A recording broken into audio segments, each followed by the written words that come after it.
சிவாஜி உச்சரிக்கும் போதே நம் நினைவலைகளை தொட்டுச் செல்லும் இந்த மூன்றெழுத்து மராட்டிய சிங்கம் வீர சிவாஜியை நினைவுபடுத்துகிறதோ இல்லையோ, அந்த சிங்கம் இப்படித்தான் இருந்திருக்கும் என்று நம் கண்முன் காட்டிய நடிகர் திலகம் பத்மஸ்ரீ செவாலியே சிவாஜி கணேசன் தான் நினைவெங்கும் பரவி நிற்கிறார். 1927ஆம் ஆண்டு அக்டோபர் 1 தேதியன்று விழுப்புரத்தில் சின்னையா பிள்ளை ராசாமணி தம்பதியருக்கு 4வது மகனாக பிறந்தார் சிவாஜி கணேசன் அவர்கள். வெள்ளையனே வெளியேறு இயக்கத்தில் ஈடுபட்டு தந்தையார் சிறைக்கு சென்ற நேரத்தில் சிவாஜி கணேசன் அவர்கள் பிறந்தார். பிறந்ததோ விழுப்புரத்தில், வளர்ந்ததோ திருச்சியில். பிஞ்சு வயதில் கட்டபொம்மன் நாடகம் பார்த்ததிலிருந்து பாட்டுக்கும் நாடகத்துக்கும் உள்ளத்தை பறிகொடுத்துவிட்டு படிப்பில் நாட்டமில்லாதவராக இருந்த சிவாஜி கணேசன் அவர்கள் யதார்த்தம் பொன்னுசாமி அவர்களின் நாடக கம்பெனியில் சேர்ந்தார். முதலாக அங்கே கிருஷ்ணலீலா நாடகத்தில் அவருக்கு கிடைத்த வேடம் பால ருக்மணி வேடம். மாத சம்பளம் 5 ரூபாய். மெல்ல மெல்ல 100 ரூபாய் சம்பளம் வாங்கும் அளவுக்கு உயர்ந்தார். 10 ஆண்டுகள் அந்த நாடக சபாவில் நடித்து வந்த சிவாஜி கணேசன் அவர்கள் NSK நாடக சபாவில் நடிக்க தொடங்கினார். நடிப்பில் தன் சதையும் ரத்தமும் ஒன்று கலந்து நடித்த VC கணேசனாக இருந்த அவர் 1945ஆம் ஆண்டு தந்தை பெரியார் நடத்திய சுயமரியாதை மாநாட்டில் அறிஞர் அண்ணா எழுதிய சிவாஜி கண்ட இந்து ராஜ்யம் என்ற நாடகத்தில் மராட்டிய வீரன் சிவாஜியாக தத்ரூபமாக நடித்தார். உணர்ச்சி வயப்பட்டு எழுந்த தந்தை பெரியார் VC கணேசனை சிவாஜி கணேசன் என்று அந்த மேடையில் அழைத்து சிறப்பித்தார். அதுவே கடைசி வரை நிலைத்தும் விட்டது. அதன் பிறகு சிவாஜி கணேசன் அவர்களின் திறமையையும் ஆர்வத்தையும் கண்ட அண்ணா அவர்கள் 1946ஆம் ஆண்டு சக்தி நாடக சபையில் சேர்த்திட பரிந்துரை செய்தார். அதன் பிறகு கலைஞர் மு கருணாநிதி அவர்களின் கதை வசனத்தில் உருவான பராசக்தி திரைப்படத்தில் 1952ஆம் ஆண்டு கதாநாயகனாக புதுமுக நடிகராக அறிமுகமானார். புதுமுக நடிகர் என்று சொல்ல முடியாத அளவுக்கு தன் முதல் படத்திலேயே அத்தனை முதிர்ச்சியோடு நடித்தார். பராசக்தி படம் மக்களிடையே பரபரப்பை ஏற்படுத்தியதுடன் மாபெரும் வெற்றி படமாக வசூலில் புரட்சியை உண்டாக்கியது. இதில் ஆச்சரியமான விஷயம், பராசக்தியில் நடிகர் திலகம் சிவாஜி கணேசன் அவர்கள் பேசி நடித்த முதல் வசனம் சக்சஸ் என்பதுதான்.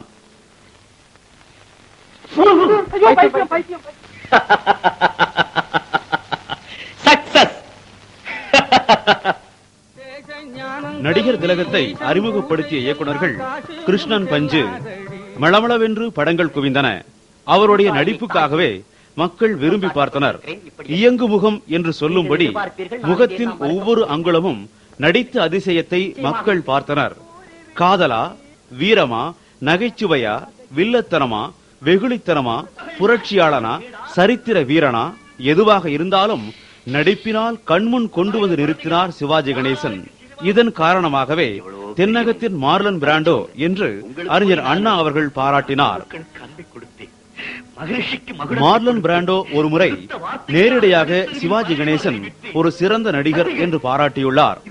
உலகத்தின் புகழ்பெற்ற நடிகன் மார்லன் பிராண்டோ பாராட்டிய சிவாஜி கணேசன் அவர்களுக்கு இதுவரை இந்திய அரசின் சிறந்த நடிகர் என்ற தேசிய விருது வழங்கப்படவில்லை. ஆனால் சிவாஜி அவர்களோ மக்களின் பாராட்டை தவிர வேறெந்த விருதையும் பெரிதென கருதியதில்லை. வீரபாண்டிய கட்டபொம்மனுக்காக கெய்ரோவில் நடந்த திரைப்பட விழாவில் சிறந்த நடிகர் சிவாஜி என்று வெள்ளி பருந்து சிலை பரிசளிக்கப்பட்டது. நடிப்பு என்ற போதிலும் சிவாஜி கணேசன் அவர்கள் 100 அடி உயரத்திலிருந்து வணங்காமுடி படத்திற்காக குதித்து விபத்தை சந்தித்துள்ளார். 1970ஆம் ஆண்டு எங்கிருந்தோ வந்தாள் சொர்க்கம் 2 படங்களும் ஒரே நாளில் திரையிடப்பட்டு இரண்டும் 100 நாட்களுக்கு மேல் ஓடிய சாதனையை இதுவரை சிவாஜி அவர்களை தவிர வேறெந்த நடிகரும் பெற்றதில்லை. சிவாஜி கணேசன் அவர்களின் சாதனை என்பது சொல்ல சொல்ல விரியுமின்றி குறையாது. தெய்வமகன், பலே பாண்டியா, திரிசூலம் போன்ற படங்களில் 3 வேடங்களில் நடித்து அசத்தியுள்ளார். நவராத்திரியிலோ 9 வேடங்கள். இது மட்டுமல்லாமல் அசோகர், வ.உ. Chidambaranar, Socrates, Julius Caesar, Bharathi, கொடிகாத்த குமரன், பகத்சிங், கிறிஸ்துமஸ் தாத்தா, ராஜராஜ சோழன், இன்னும் பல பல கதாபாத்திரங்களை ஒப்பற்ற நடிப்பின் மூலம் வாழும் மனிதர்களாக நம் கண்முன் நிறுத்தியுள்ளார் சிவாஜி கணேசன் அவர்கள். சோகத்திலிருந்து மகிழ்ச்சியோ, மகிழ்ச்சியிலிருந்து சோகத்துக்கோ, சோகத்திலிருந்து கோபத்துக்கோ ஒன்றுக்கொன்று மாறுபட்ட உணர்ச்சிகளை நொடியில் சித்தரித்து காட்டிய சிவாஜி கணேசன் அவர்களை பாராட்டி 1966ஆம் ஆண்டு இந்திய அரசு பத்மஸ்ரீ விருது வழங்கியது. 1996ஆம் ஆண்டு பிரெஞ்சு அரசாங்கம் கலை சேவைக்காக செவாலியே என்ற உயரிய பட்டத்தை வழங்கி கௌரவித்தது. 1997ஆம் ஆண்டு தாதா சாஹேப் பால்கே விருது அவருடைய கலை சேவைக்காக வழங்கப்பட்டது. ஒருமுறை ராஜ்யசபா உறுப்பினராகவும் இருந்திருக்கிறார். ஒரு படத்தில் பின்னணி குரல் மட்டும் கொடுத்திருக்கிறார். ஒரே நேரத்தில் மனோகரா படத்திற்காக தமிழ், தெலுங்கு, இந்தி என்று 3 மொழிகளில் அந்தந்த மொழியினர் போல பேசி நடித்துள்ளார். 3 மொழிகளிலும் மனோகரா வெற்றி வாகை சூடியது.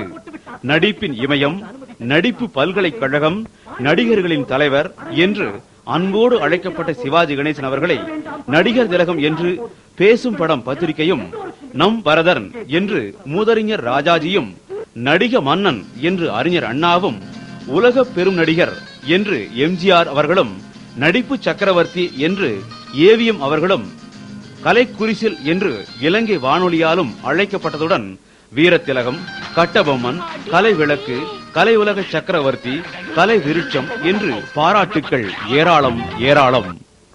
அன்றைய கலைஞர்கள் NS Krishnan, Nadigavel MR Radha, KR Ramasamy, PK Ramasamy என்று பழம்பெரும் நடிகர்களில் தொடங்கி ரஜினிகாந்த், கமல்ஹாசன் என்று தொடர்ந்து இன்றைக்கு விஜய், முரளி என்று இளம் நட்சத்திரங்கள் வரை 300 படங்களுக்கு மேல் நடித்து புகழுக்கு புகழ் சேர்த்து சிவாஜி கணேசன் அவர்களுக்கு ஒரே ஒரு மனக்குறை இருந்தது.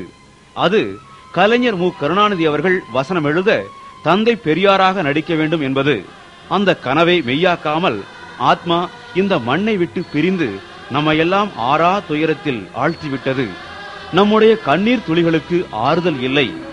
ஆயினும் அவருடைய கலை உலக பாதையும் புகழும் சரித்திர சான்றுகளாய் நின்று நிலைத்து வழிகாட்டும். அந்த வெளிச்சத்தில் திரை உலகம் இன்னும் பிரகாசிக்கும். சிவாஜி கணேசன் என்ற இந்த சொற்கள் மந்திர சொற்கள் மட்டுமல்ல. விண் உள்ளளவும், மண் உள்ளளவும், காற்று உள்ளளவும் நம்மோடு, நமது மூச்சோடு கலந்து நிற்கும். அன்னாருக்கு கண்ணீர் கலந்த இதய அஞ்சலியை செலுத்தி வணங்குவோம்.